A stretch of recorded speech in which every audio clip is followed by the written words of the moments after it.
नमस्कार, कंज्यूमर अड्डा में आपका स्वागत है। आपके साथ मैं हूं विपिन भट्ट और आज बात होगी ऑनलाइन गेमिंग पर। क्यों? क्योंकि इसके लिए बाकायदा रेगुलेशन की ड्राफ्ट गाइडलाइंस आ गए हैं। काफ़ी लंबे समय से इस पर बातचीत हो रही थी क्योंकि ऑनलाइन गेमिंग को लेकर वक्त वक्त पे कई तरह की चीज़ें आती रहती हैं। हम जानते हैं कि ऑनलाइन गेमिंग में गैम्बलिंग यानी कि सट्टेबाजी की बातें हुई हैं, जहाँ ऐसे गेम्स हैं जहाँ आपको पैसे लगाने पड़ते हैं और फिर रिटर्न में पैसे मिलते हैं। इससे लत लग सकती है। कुछ कंपनियों के ऐड में तो बाकायदा ऐसे डिस्क्लेमर्स आते हैं और बीच में कई घटनाएं देश के अंदर ऐसी घटी जहां पर ऑनलाइन गेम्स के चक्कर में बच्चे चोरी करते पाए गए, घर से पैसे चुराते पाए गए, या फिर उन्होंने कहीं से उधारी ले ली, गेम खेलने की उन्हें लत लगी और ये मामले इतने गंभीर हुए कि कई तो जान भी जाने की नौबत आई और एक दो केसेस में तो ऐसा हुआ भी। और तब से इन चीज़ों पर गंभीर विचार चल रहा था और अब ये हुआ है कि आईटी मिनिस्ट्री ने इस पर एक ड्राफ्ट रेगुलेशन के लिए एक ड्राफ्ट जारी किया है और इसमें सबसे बड़ी बात है कि सेल्फ रेगुलेशन की बात की गई है, यानी कि कोई और बॉडी अलग से क्रिएट नहीं की जाएगी जो इसको रेगुलेट करेगी, बल्कि एक जो ऑनलाइन गेमिंग कंपनियों की ही एक बॉडी बनेगी जो जहां पर चीजें रजिस्टर होंगी और वही ध्यान रखेगी। यानी सेल्फ रेगुलेशन की बात की जा रही है। इंडस्ट्री अपना रेगुलेशन सेल्फ करेगी। कई जगह ऐसा होता भी है, लेकिन सवाल यह है कि क्या सेल्फ रेगुलेशन इसका उपाय है? क्या उससे बात बन जाएगी? यही है आज विषय चर्चा का मुद्दा। तो चलिए, हमारे साथ इस कार्यक्रम में शामिल हो रहे हैं ऑल इंडिया गेमिंग फेडरेशन के सीईओ रोलैंड लैंडर्स और सुप्रीम कोर्ट के वरिष्ठ वकील विराग गुप्ता साहब। आप दोनों का बहुत बहुत स्वागत है। तो विराग जी, मैं आपसे शुरुआत करता हूं क्योंकि ये विषय काफी समय से था चर्चा में, काफी सोच विचार भी हुआ क्योंकि इसमें अलग अलग मुद्दे थे कि भाई ये किसके गैम्बिट में आएगा या ये किसके परव्यू में आएगा। क्या आईटी मिनिस्ट्री इसको देखे? ये स्टेट्स का भी विषय हो जाता है जब बात आती है जुए सट्टे की, या कोई दूसरा डिपार्टमेंट इसको देखे। लेकिन फाइनली अब आईटी मिनिस्ट्री ने इसके लिए गाइडलाइंस जारी की क्योंकि इसमें इंटरनेट इन्वॉल्व है। लेकिन जो अहम सवाल है कि सेल्फ रेगुलेशन की बात कही गई है, क्या सेल्फ रेगुलेशन से बात बनेगी? क्या ये मुद्दा ऐसा है जो सेल्फ रेगुलेट हो सकता है? सरकार बस इसे दूर से देखे? देखिए, सेल्फ रेगुलेशन पूरे नियमन का एक पक्ष है और इसमें बहुत सारी कमजोर कड़ियां हैं और इसको सिर्फ अगर इस तरीके से देखें कि एक शुरुआत है जी, और ये शुरुआत एक अच्छी शुरुआत मानी जा सकती है कि कहीं ना कहीं से नियमन की शुरुआत है और इनको 3-4 बिंदुओं में देखने की जरूरत है। कि पहला, पिछले कई सालों से इसके इंडस्ट्री के नियमन की बात हो रही है। टास्क फोर्स बना, मेटी को इसका एक वो बनाया गया कि मेटी के अंडर में आएगा और इसके टैक्सेशन के बारे में बात आ रही है। इसके लिए एक इंटर मिनिस्ट्रियल ग्रुप भी बना हुआ है। बहुत सारी बातें हैं, पहली बात। दूसरी, चिंताएं क्या क्या हैं? चिंता यह है कि बड़े पैमाने पर बच्चे इस गेम के लत के शिकार हो रहे हैं। पार्लियामेंट में भी मंत्री ने जवाब दिया कि इस गेम से जो हिंसा बढ़ रही है, अवसाद बढ़ रहा है, तो बच्चों की चिंता है। तीसरी चिंता है कि टैक्सेशन की चिंता है। एक रिपोर्ट के अनुसार लगभग 30,000 करोड़ रुपए की टैक्स की चोरी इन कंपनियों ने की है और जिसका हिसाब किताब नहीं है। तो अब अगर ये किसी एक नियमन के दायरे में आएंगे तो हो सकता है कि सरकार को इनके खाता बही खंगालने का मौका पड़े। अब सबसे कमजोर कड़ी जो है, वो कमजोर कड़ी ये है कि इसके लिए कोई नया नियम बनाने की बजाय जो सोशल मीडिया के लिए सरकार ने 2021 में नियम बनाए थे, उसके दायरे में इसको घालमेल कर दिया गया है। पहले भी ओटीटी को उसके दायरे में लाने से दिक्कतें पैदा हुई थी, उस बारे में अनेक कानूनी विवाद चल रहे हैं और हर जगह पे इंटरमीडिएट शब्द का इस्तेमाल किया गया है जो बड़ा खतरनाक है, क्योंकि सोशल मीडिया प्लेटफॉर्म तो इंटरमीडिएट हो सकते हैं क्योंकि वो खुद कंटेंट क्रिएट नहीं करते हैं, पर गेमिंग कंपनियां इंटरमीडिएट होने के साथ साथ एक उनका सब्सटेंशियल रोल है। तो इंटरमीडिएट का सेक्शन 79 में अगर उनको एग्जम्पशन दिया जाएगा तो मैं समझता हूं कि बहुत बड़ा एक इसमें कानूनी लड़ाइयां चालू होंगी और ये कंपनियां पूरे तरीके से नियंत्रण से बाहर हो जाएंगी। तो हमें लगता है कि और सख्त कानूनी व्यवस्था बनाने की जरूरत है।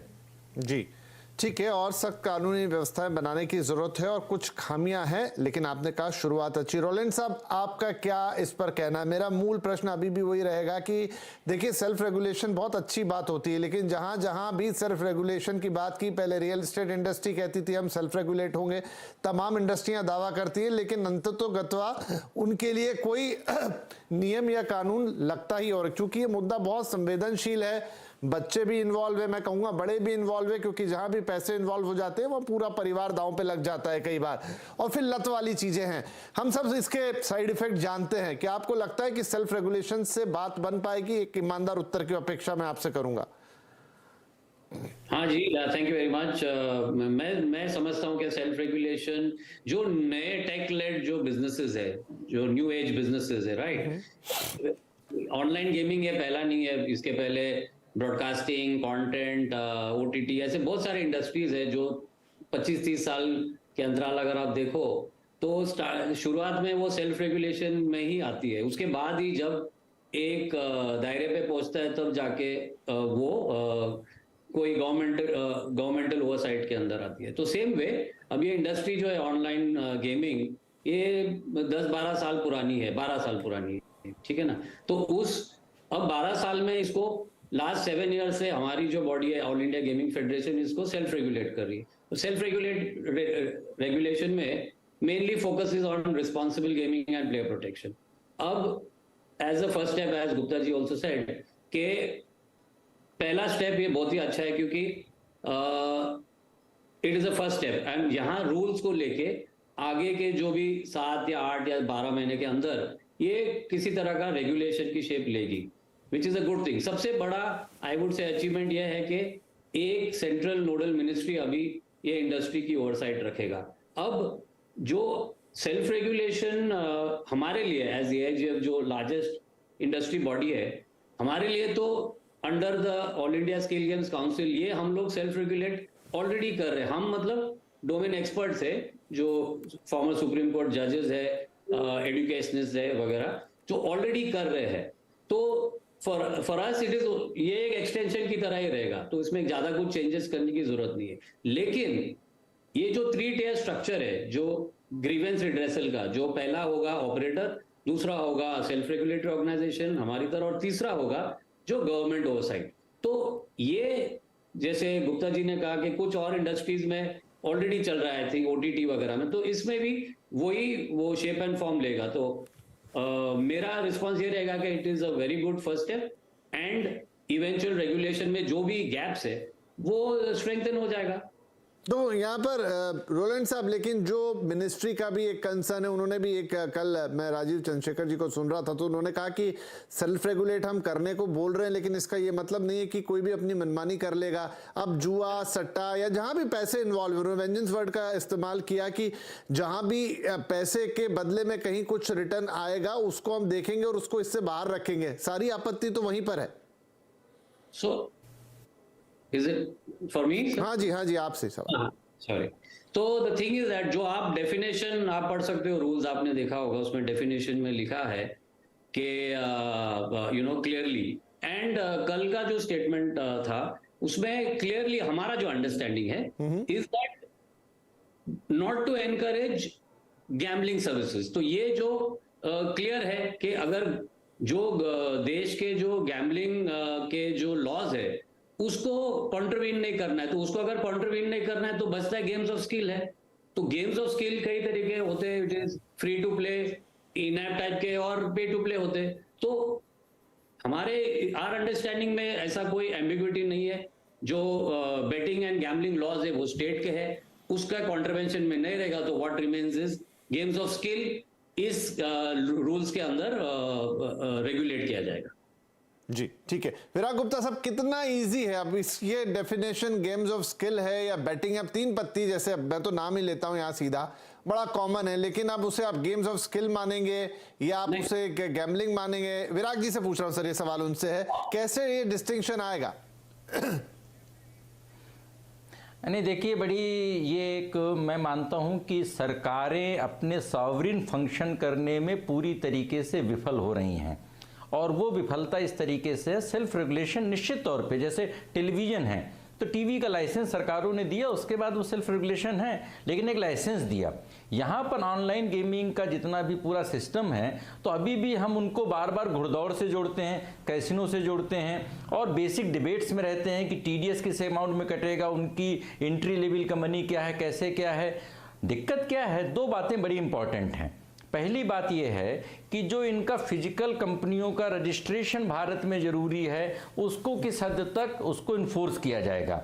दूसरा, जो केवाईसी की बात की जा रही है और जो उम्र 18 साल की बात की जा रही है, तो मेजॉरिटी तो 18 साल से कम उम्र के बच्चे हैं जो खेल रहे हैं, किस सेल्फ रेगुलेशन की बात कर रहे हैं। और सबसे दुर्भाग्यपूर्ण बात यह है कि पूरे नियमों में फाइन पेनल्टी की कोई बात ही नहीं है, भय बिन होई न प्रीत। ये पूरा सब मामला है कि पीएमएलए तक के अपराध इसमें हो रहे हैं, किस बड़े पैमाने पे आर्थिक अपराधों के साथ सामाजिक अपराध हो रहे हैं, पूरी पीढ़ियां पूरी बिगड़ रही हैं और हम उनको बोल रहे हैं कि अभी भी नई इंडस्ट्री है। पूरे देश को अपने शिकंजे में ले लिया 12 साल से, और उसके बाद अभी उनको कितना बेनिफिट चाहिए। आप एक तरफ सख्त कानूनी व्यवस्था, दूसरी तरफ ड्राफ्ट रूल्स, उन ड्राफ्ट रूल्स में सोशल मीडिया कंपनियों के साथ हमने गेमिंग को घुसेड़ दिया।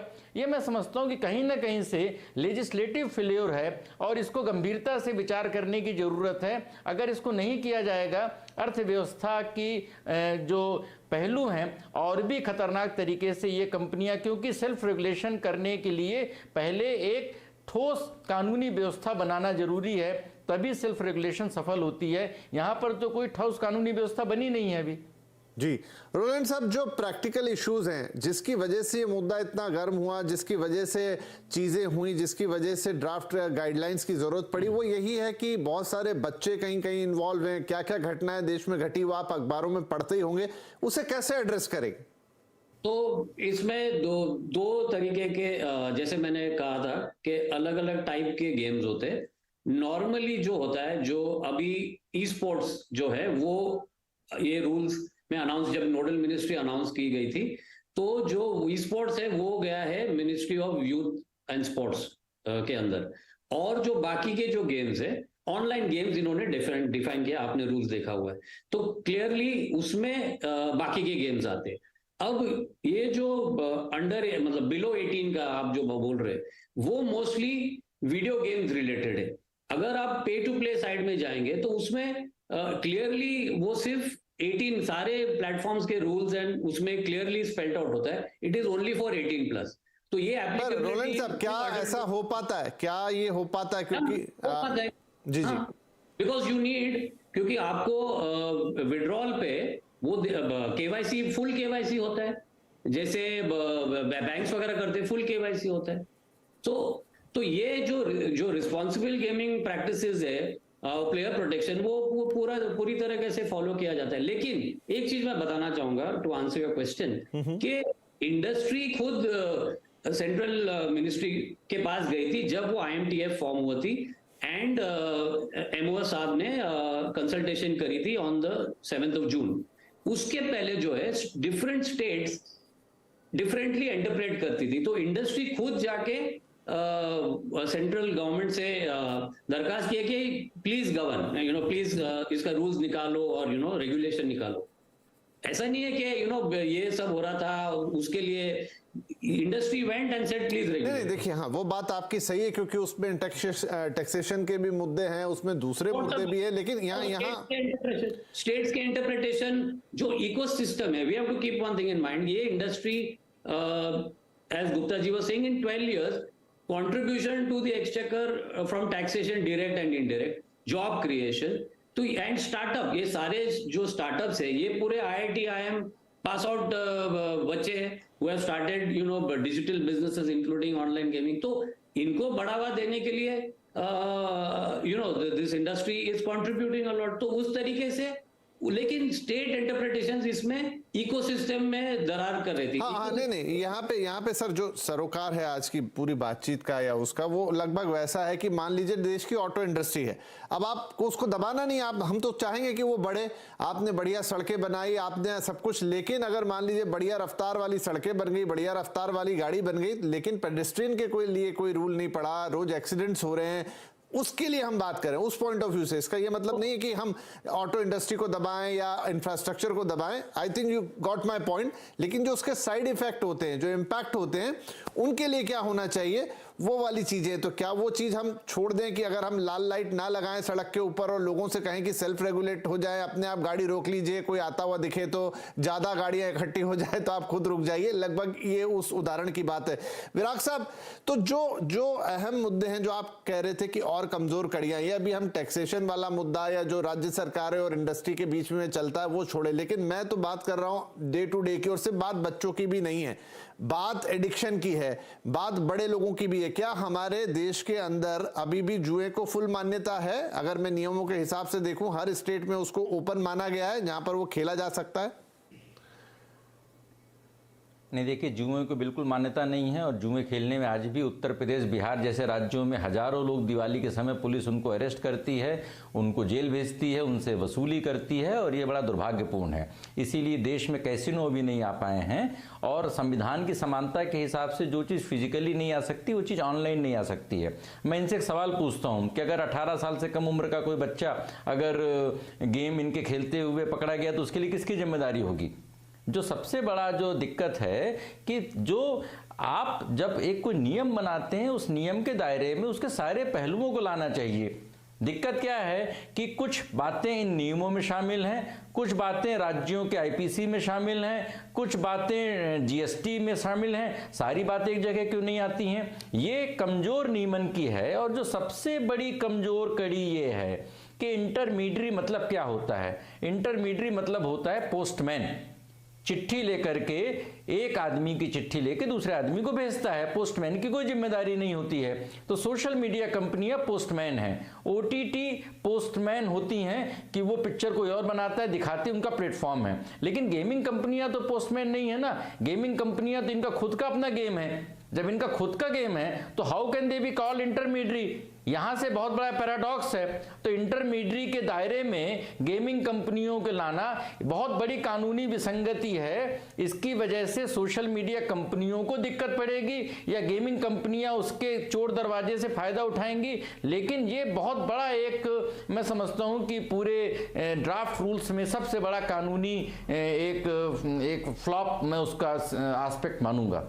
ये अभी भी ये ड्राफ्ट रूल है, 30 दिनों तक सभी स्टेक होल्डर्स को इस पर अपनी राय देनी है, उसी के बाद ये चीजें अमल में आएंगी। तो राय हर तरफ से जा सकती है, रोलैंड साहब भी भेजेंगे, विराग गुप्ता जी भी भेजेंगे, और भी लोग उस पर भेज सकते हैं जो कनेक्टेड है। लेकिन यही है कि वो नियम कैसे बने, किस तरह से डिजाइन हो, ताकि जिस चीज को हम अचीव करना चाह रहे हैं, हम ना इंडस्ट्री को दबाना चाह रहे हैं, लेकिन हम ये चाह रहे हैं कि उसके जो ड्रॉबैक्स हैं, जो उसके साइड इफेक्ट्स हैं, जो इम्पैक्ट है सोसाइटी पर है, बच्चों पर है या इवन बड़ों पर भी है, परिवारों पर है, उनका ख्याल रखा जाना जरूरी है। तो क्या वो सेल्फ रेगुलेशन से हो पाएगा, ये बड़ा सवाल। एक छोटा ब्रेक के बाद कुछ और अहम मुद्दे जो इस पूरी पॉलिसी में हैं उन पर बातचीत जारी रहेगी। Welcome back. कंज्यूमर अड्डा में आज बात हो रही है ऑनलाइन गेमिंग की, जहां पर draft guidelines, regulation draft guidelines आ गई है। कहा गया है सेल्फ रेगुलेशन की बात, उसमें कई सारे पॉइंट्स हैं जिन पर हम चर्चा कर रहे हैं, क्योंकि ऑनलाइन गेमिंग अब एक बड़े पैमाने पर देश में मौजूद है और उसके प्लस माइनस दोनों हैं, समाज के लिहाज से और तमाम दूसरी चीज़ों के लिहाज से। उसी लिहाज से आज हम भी चर्चा कर रहे हैं। अच्छा रोलैंड साहब, इसमें जो ऑब्लिगेशन है एक गेमिंग इंटरमीडिएटरी को, उसमें जो मैं पढ़ रहा हूँ, देख रहा हूँ कि गैम्बलिंग और batting is online gaming intermediary is required to ensure that no gaming that allows gambling or betting is allowed on the platform। अब ये डेफिनेशन, ये इंश्योरिटी के कौन सा किस चीज में फॉल कर रहा है, ये कौन तय करेगा कि ये गैम्बलिंग है, बैटिंग है, इसमें पैसे लेके वापस कहीं कोई पैसे या किसी और चीज में रिटर्न की प्रॉमिस है, नहीं है, उसको कैसे डिफाइन करेंगे? तो हर जो जुडिशियल, ऑब्वियसली जो जुडिशियल जजमेंट्स है, करीब 65 इयर्स का जूरिस्प्रूडेंस है, Gupta ji will be well aware of, जो डिटरमाइन करती है games of skill from a game of chance. तो उसमें डिटर्मिनेशन ये होती है, जो क्वालिटेटिव एनालिसिस देखते हैं, कुछ स्किल सेट्स देखते हैं, जिसके बेसिस पे ये कोर्ट डिटरमाइन करती है। तो कोर्ट्स के डिटर्मिनेशन पे, और जो ये स्किल गेम्स काउंसिल है जो बिकॉज इसमें एक चीज हमको ध्यान रखना है, कुछ गेम्स ऑलरेडी कोर्ट्स ने डिसाइड करी है गेम्स ऑफ स्किल है, even if it is played for consideration of money और काइंड, ठीक है। तो अब उसमें क्या है कि, लेकिन बिकॉज इंडस्ट्री न्यू एज है, टेक्नोलॉजी है, तो इनोवेशन इसमें होती रहेगी। जैसे 12 साल में इनोवेशन होते होते कुछ गेम्स को जैसे क्वालिफाई हुए, तो सेम क्वालिटेटिव एनालिसिस ही लगेगा। और जो ये जो ओवरसाइट बॉडी है, सेल्फ रेगुलेटरी ऑर्गेनाइजेशन है, उसमें कुछ उन्होंने, you will read in the rules, determine करे है कि रिटायर्ड सुप्रीम कोर्ट जज, जैसे लोग जो डोमेन एक्सपर्ट्स है, फॉर्मर ब्यूरोक्रेट्स वगैरह, उनको जो ऐसे हमारे AIGF का जो है स्किल गेम्स काउंसिल, उसमें ऑलरेडी है, तो उस तरीके के लोग नए फॉर्मेट जो आएगा इनोवेटिव है, उसको उस नजर से देख के उन लोग डिटरमाइन करेंगे ऑन द सेम बेसिस जो कोर्ट्स करती है, जो है क्वालिटेटिव एनालिसिस। ठीक है विराग साहब, क्या इसमें ये जो पूरा नया नियमन है इसके अंदर कुछ ऐसा रहेगा कि मुझे कोई आपत्ति, उन्होंने रखा है ग्रीवेंस ऑफिसर, लेकिन क्या मैं उस हद तक आपत्ति उठा सकता हूं जहां पर कि मुझे लगे कि नहीं ये आपका पर्टिकुलर गेम ऑफ चांस नहीं है या गेम ऑफ लक नहीं है, यहां तो ये टिपिकली एक गैम्बलिंग प्रोडक्ट मुझे लग रहा है, वो कैसे काम करेगा? सर कह रहे हैं यहाँ पर कि वो बड़े बड़े लोग उस कमेटी में शामिल होंगे, लेकिन अगेन वहां कोई लॉ इन्फोर्समेंट नहीं है, वहां कोई, जैसा आप थोड़ी देर पहले कह रहे थे, कोई सजा का प्रावधान नहीं है, वो सिर्फ एक सेल्फ रेगुलेटरी बॉडी होगी। जैसे अभी ये सर सवाल विराग जी के लिए था। किस देखिए विपिन जी, 3-4 बातें समझना जरूरी है। जो मेरे मित्र बोल रहे हैं कि 65 साल का जूरिस्प्रूडेंस है, सॉरी टू से, वो सारा जूरिस्प्रूडेंस आज के माहौल में उसकी कोई बहुत ज़्यादा अहमियत नहीं है, क्योंकि जो चीज़ ही 10-12 साल से आई है तो पुरानी बातों पे आप उसको सिर्फ लीगली उसको एनालिसिस कर सकते हैं, लेकिन उसका महत्व नहीं है। जहाँ तक इनके जो सेल्फ रेगुलेटरी बॉडी के रिटायर्ड ब्यूरोक्रेट्स या रिटायर्ड जजेस की बात है, उनकी क्रेडिबिलिटी अच्छी हो सकती है, लेकिन वो डोमेन एक्सपर्ट्स नहीं हैं। तीसरी बात कि जिस विषय पे गेम ये स्किल है या उसमें गैम्बलिंग है या नहीं है, जिन विषयों पर अदालतों को महीनों उसमें अपना सिर खपाना पड़ता है, उन विषयों पर कानूनी स्पष्टता क्यों नहीं होती है? देखिए यूरोप और अमेरिका के आप समाज को देखेंगे, जिस समाज में पुलिस के पावर ज़्यादा होते हैं वो एक अच्छा समाज नहीं माना जाता है। इसी तरीके से जिस समाज में, जिस अर्थव्यवस्था में मुकदमेबाजी ज़्यादा होती है, वो अच्छी बात नहीं मानी जाती है। तो अगर इन लोगों की बात को माने तो हर चीज़ का फैसला तो कोर्ट में ही होगा। आप कानून क्यों नहीं बनाते हैं? क्योंकि कानूनी स्पष्टता नहीं होने से या तो ड्यूटी इवेजन होगा और या फिर मुकदमेबाजी बढ़ेगी। जब तक उन इंडस्ट्री के हिसाब से चीज़ें चल रही हैं, बहुत अच्छी बात है। जिस दिन सरकार ने थोड़ी सी सख्ती की, उस दिन से मुकदमेबाजी चालू हो जाएगी। तो मुकदमेबाजी बढ़ना भी कोई बहुत अच्छे एक लोकतांत्रिक व्यवस्था की निशानी नहीं है। इसलिए स्पष्ट कानून, और ये बात क्रिप्टो से बिल्कुल जाहिर है, क्रिप्टो वाले लोगों ने, इंडस्ट्री ने नियमन को अपने आप से दूर रखा और भारत में करोड़ों लोगों के पैसे डूब गए। आज वो पैसे कहाँ मिल रहे हैं, किसको मिल रहे हैं? जब ये ग्रीवांस रिड्रेसल की बात करते हैं, आज फेसबुक में, गूगल में, व्हाट्सएप में, इंस्टाग्राम में क्या किसी का ग्रीवांस रिड्रेसल हो रहा है? सिर्फ कागजों में है। ग्रीवांस रिड्रेसल नहीं होता, इसीलिए FIR होती है, लोग ट्वीट करते हैं और लोग प्रेशर बनाते हैं। तो इसका मतलब सिस्टम बनाना जरूरी है अगर इंडस्ट्री को लॉन्ग टर्म सर्वाइव करना है। गेमिंग इंडस्ट्री को डिसाइड करना है कि दे वांट टू सर्वाइव और नॉट। ठीक है, चलो, क्योंकि समय मेरे पास अब बिल्कुल समाप्त हो गया, लेकिन 2 बातें स्पष्ट हैं जो शुरुआत में भी निकली और अंत में उन्हें दोबारा दोहराऊंगा कि एक, अभी तक कुछ नहीं था तो एक शुरुआत है जिसका स्वागत है, लेकिन क्या ये शुरुआत परफेक्ट है या इस शुरुआत में बहुत सारी कमियां हैं या खामियां हैं? सेल्फ रेगुलेशन अच्छी बात है, लेकिन क्या हम सेल्फ रेगुलेशन को सच में सिरे चलते हुए देखते हैं? सेल्फ रेगुलेशन से क्या वो बातें और वो एम अचीव हो पाते हैं जिनके लिए हम इन्हें बनाते हैं, या ये अभी जैसे हम कह रहे हैं शुरुआत है, तो आगे चलते हुए इसमें हम और प्रावधान होते हुए देखेंगे? फिर मैं दोहरा दूं कि बात ये नहीं है कि आपको इंडस्ट्री को आगे नहीं बढ़ने देना है या न्यू एज टेक्नोलॉजी को आगे नहीं बढ़ने देना है, लेकिन जो भी लूप होल्स हैं, जो भी एक्सीडेंटल पॉइंट्स हैं और जो समाज पे विपरीत असर डालने वाली चीजें हैं और जैसा ये देश है और इसके लोग हैं, उन चीजों को ध्यान में जरूर रखना होगा। जो विराग गुप्ता साहब कह रहे हैं कि बहुत सारे कानूनी अगर दाव पेच और लफड़े शुरू हो जाएं तो वो कोई बहुत अच्छी स्थिति नहीं होती। तो यहां पर स्पष्टता थोड़ी लानी होगी, नियमों को ठीक से डिफाइन करना होगा, आगे चलते हुए ये भी देखना होगा कि क्या सेल्फ रेगुलेशन काम करता है या जिन चीजों के लिए हम चिंतित हैं उसको या तो बढ़ावा दे रहा है या रोकने में सक्षम नहीं है। तो अभी तो इसमें जैसा मैंने कहा 30 दिनों का वक्त है, अलग अलग जो लोग हैं या स्टेक होल्डर्स हैं अपनी प्रतिक्रियाएं देंगे, फिर ये चीजें फाइनल होती हुई नजर आएगी। एक बार फिर से बैठेंगे और फिर से सिरे से चर्चा करेंगे कि क्या इसमें और करने की जरूरत है। आज आप दोनों ही महानुभावों का कार्यक्रम में शामिल होने के लिए बहुत शुक्रिया। नमस्कार।